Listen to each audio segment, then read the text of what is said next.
unthinkable obstacles just to attend school. The measure of any society is how it treats its women and girls. One stand still. Your story is my story. Your story is my story. One be shamed. Your story is my story.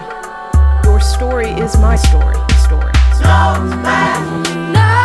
man is big enough for love. And I told them that they should disregard anyone who demeans or devalues them, and that they should make their voices heard in the world.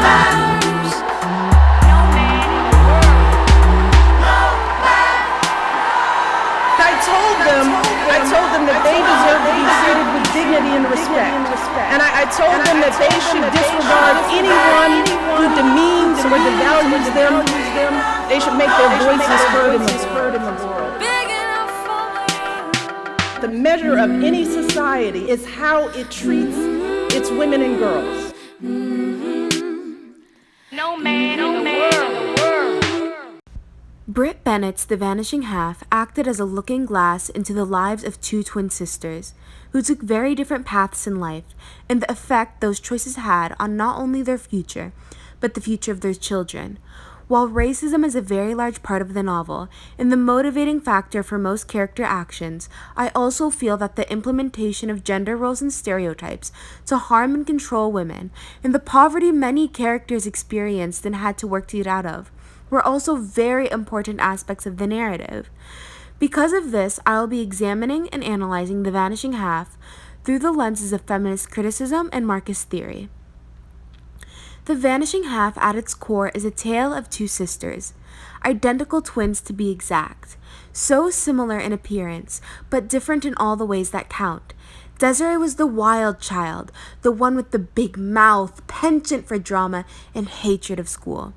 A larger-than-life personality. Stella, on the other hand, was a gentle soul, a quiet, withdrawn, intelligent child who wanted nothing more than to go to school. But after the twins' father died, they were never the same. Life for the Veens family could never be the same. The family struggled for years after the Veens patriarch's death, and it all culminated at the end of the twins' 10th grade year, when their mother broke the news that they would not be returning to school. While many teenagers may see this as the dream, Stella was heartbroken. Rather than Desiree and herself going to school, they would be forced to clean after the DuPonts, a rich white family, so different from their own, living a life the twins could only dream of. On page 11 it states, she wanted to go to college someday, and of course she'd get into Spelman or Howard or wherever else she wanted to go. Stella for so long had dreamt of being able to go to college. She saw herself graduating from high school after years of hard work, pursuing further schooling. But her family's socioeconomic situation would not allow for her dream to become a reality. This is a startling truth about many lower-class citizens. They must give up their education and their chances of receiving a higher education to support their family and livelihood. For Stella, though, soon enough, the worst thing about working for the DuPonts was no longer her inability to go to school, but the sexual abuse she suffered under Mr. DuPont's hand. On page 155 it states, she knew that Mr. DuPont picked her because he sensed her weakness. She was the twin who wouldn't tell. Stella's choice to consent was taken away from her, and like many women, she found herself unable to speak the words aloud, which she accounts for Mr. DuPont's decision to molest her. Oftentimes in society, victims of sexual assault are shamed for not speaking out sooner, and the blame is shifted to them. Stella's decision to not speak out, while some may have difficulty understanding, makes perfect sense. Stella was a poor black girl. If she had spoken out, she would have been labeled a liar and a whore, a pitiful girl trying to ruin an upstanding white man's reputation.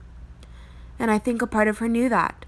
She feared the backlash, and as such stayed silent, and when the opportunity came to leave Mallard, she took it. After Desiree and Stella ran away from Mallard to Louisiana, we see that their money struggles only continued, piling and piling and piling until Stella was forced to pretend to be white, so that she could become a secretary at a department store and help support her sister and herself, them against the world. But this unity between the sisters did not last long, as we see Stella leave her sister to be with a white man. On page 73, Desiree learns this and states, "Stella leaving her to chase after some man?" The decision Stella makes is a common trope seen throughout literature, such as Andersen's The Little Mermaid and Shakespeare's Romeo and Juliet, where a woman will leave everything behind, her friends, family, and in Stella's case, even her racial identity, to be with a man, exuding the idea that there should be no price a woman is not willing to pay to be with a man who claims he loves her. This leads to Stella completely passing over as white, reinventing herself as Stella Sanders, housewife to the wealthy Blake Sanders, who never has to worry about a cent. On page 197, Blake tells Stella, "Nothing is too much for you, my sweet." Blake gives her everything she could ask for, handing her and their daughter Kennedy the world on a silver platter. But the thing Stella wants, almost more than anything, is the one thing Blake constantly fights her on, and that's her education. Once Kennedy had gotten older, Stella had been motivated to get her GED, which Blake was fine with. But once Stella showed interest in completing her undergraduate studies and receiving a master's, Blake was no longer so supportive. And once she chose to teach a statistics course, he became outright antagonistic about it. On page 232, Stella reminisced about an argument the two had had. He accused her of abandoning the family. She accused him of abandoning her. This is a common issue seen in marriages, where the husband fears that if his wife becomes too independent, she will begin thinking for herself, going against his wishes, and even possibly choose to leave him. He does not want her to have a separate income from himself, to have any power. He wants her to be dependent, because if she's dependent on him, she'll always be his. While Stella was spoiled in her relationship, as long as it doesn't involve education, of course, Desiree's first husband left much to be desired. When Stella abandoned Desiree, Desiree soon found herself in an abusive relationship with a husband who set irrational standards, such as keeping up with work, house duties, and all of his needs. And if she did not meet these standards for behavior, she found herself victim to his hands around her neck or a punch to the face, exhibiting the common attitude husbands have towards their wives, especially in that time period, that they must be able to do everything asked, and if they do not, they've done nothing and are ungrateful. This type of abuse has strong psychological effects on a woman, which we see when Desiree begins to make excuses for Sam's behavior, stating on page 26 that who could blame him, living in a world that refused to respect him as a man. Desiree is shifting the blame away from Sam and onto herself, berating her entirely reasonable actions.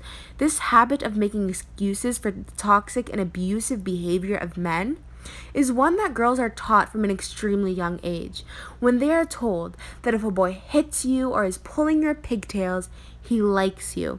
A lesson Desiree's own daughter, Jude, is taught when her grandmother justifies the bullying and abuse Lonnie, a classmate of Jude's, is putting her through, by stating that boys always act real mean to girls they like.